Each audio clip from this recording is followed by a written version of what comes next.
राम राम दोस्तों, मैं आपकी प्यारी चुगल किशोरी। कैसे हैं आप लोग? ठंड बहुत ज़्यादा हो गई है और ऐसे में अपना ख्याल रखिए। ख्याल तो अनुपमा रख रही है डिम्पी का। आज अनुपमा की ज़िंदगी से काला साया हटने वाला है, लेकिन अक्षरा अभिमन्यु की ज़िंदगी एक बार फिर ट्रैक से गिरने वाली है, वो भी आरोही की वजह से। वहीं लूथरा हाउस में एक बार फिर अंजलि का पल्ला भारी है, क्योंकि अब अर्जुन भी उसका साथ देने को तैयार हो चुका है। अब डिटेल में जानकारी जानने के लिए शुरू करते हैं चुगलियों का सिलसिला और पहले चलते हैं अनुपमा के घर। अनुपमा में इतने दिनों बाद एक खुशखबरी सामने आई है। अरे भाई, अनुज और अनुपमा की मेहनत जो रंग लाई है। आखिरकार पुलिस ने गुंडों को पकड़ ही लिया है, लेकिन वनराज तो अभी भी अपने परिवार के लिए डरा सहमा बैठा है। होता यह है कि आदत से मजबूर वनराज एक बार फिर अनुपमा को ज्ञान देने की कोशिश करता है और कहता है कि बहादुरी और बेवकूफ़ी में थोड़ा सा फर्क होता है। पुलिस वालों को अगर गुंडों को पकड़ना होता तो कब की पकड़ चुकी होती, लेकिन वो लोग ताकतवर हैं। अनुपमा कहती है कि उसे पुलिस पर पूरा भरोसा है। तभी अनुपमा की बात काटकर वनराज कहता है कि जब हमारे घर में ऐसा कुछ होगा तो यही पुलिस मदद करने नहीं आएगी। तभी अनुपमा के पास फोन आता है कि गुंडों को गिरफ्तार कर लिया गया है। मामला यही खत्म नहीं होता। हिम्मत हारी डिम्पल अब घर छोड़ने का फैसला लेती है, क्योंकि वो नहीं चाहती कि उसकी वजह से कोई भी परेशानी हो। लेकिन अनुपमा उसे समझाती है और उसकी टूटी हुई हिम्मत वापस लाने का काम करती है। फिर क्या, सुबह सुबह भगवान का नाम लेकर सभी लोग पुलिस स्टेशन के लिए निकल पड़ते हैं। और तो और डरी सहमी सी दिखने वाली डिम्पी रेपिस्ट को देखते ही उसे कूटना शुरू कर देती है, वो भी पुलिस वालों के सामने ही। मैं तो कहती हूँ कि ऐसी कूटने की हिम्मत हर नारी के अंदर होनी चाहिए, और सभी लड़कियों से कहती हूँ कि बिना डरे रहना चाहिए, बिल्कुल एकदम निडर। वहीं ये रिश्ता क्या कहलाता है में जैसे तैसे सब कुछ ठीक होने लगा था, लेकिन आरोही की वजह से फिर से अक्षरा अभिमन्यु के बीच में दूरियां आ रही हैं। अभिमन्यु अक्षरा के लिए आरोही को झेल रहा है, तो अक्षरा अभी के लिए परेशान है कि बेचारा क्यों परेशान है। उधर आरोही अभिमन्यु को परेशान करने का एक मौका नहीं छोड़ रही है, और इस बार तो उसने सारी हदें पार कर दी हैं। अक्षरा के सामने ही उससे बाइक गिफ्ट करने के लिए कहती है।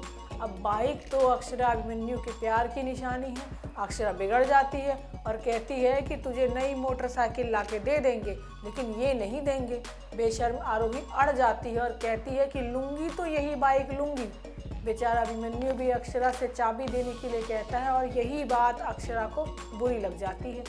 अभिमन्यु बाइक की चाबी लेकर आरोही को देता ही है कि उससे पहले ही अक्षरा बाइक लेकर फरार हो जाती है। अभिमन्यु उसे ढूंढने के लिए निकलता भी है।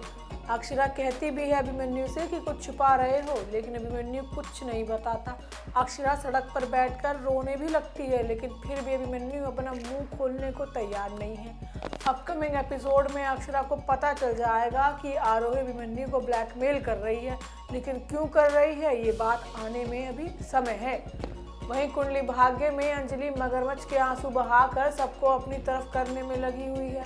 वो प्रीता को भी यकीन दिलाने की कोशिश करती है, लेकिन प्रीता उसे समझाती है कि तुम जो कर रही हो ना वो बहुत गलत है।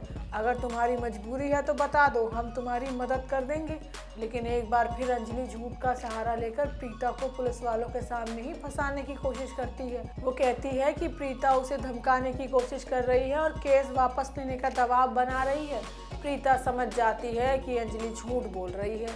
इसके बाद अंजलि को छोड़ प्रीता ऋषभ से मिलने के लिए जाती है, जो जेल में बंद है बेचारा। वो कहती है कि घबराने की ज़रूरत नहीं है, पूरा परिवार आपके साथ है। ऋषभ भी अपने परिवार और पत्नी का साथ पाकर बिल्कुल निश्चिंत है।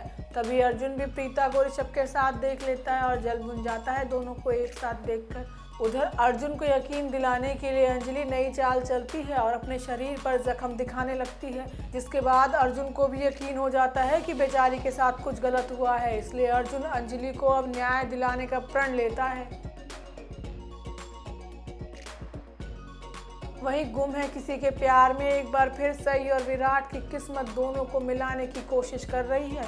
होता ये है कि पुलिस यूनिट की मदद करते करते सई के पैर में चोट लग जाती है और उसका चलना फिरना तक मुश्किल हो जाता है। ऐसे में विराट तुरंत उसकी मदद करने के लिए आगे आता है और उसे गोद में उठा लेता है, जिसके बाद दोनों को काम करता देख कमिश्नर सर खूब खुश होते हैं।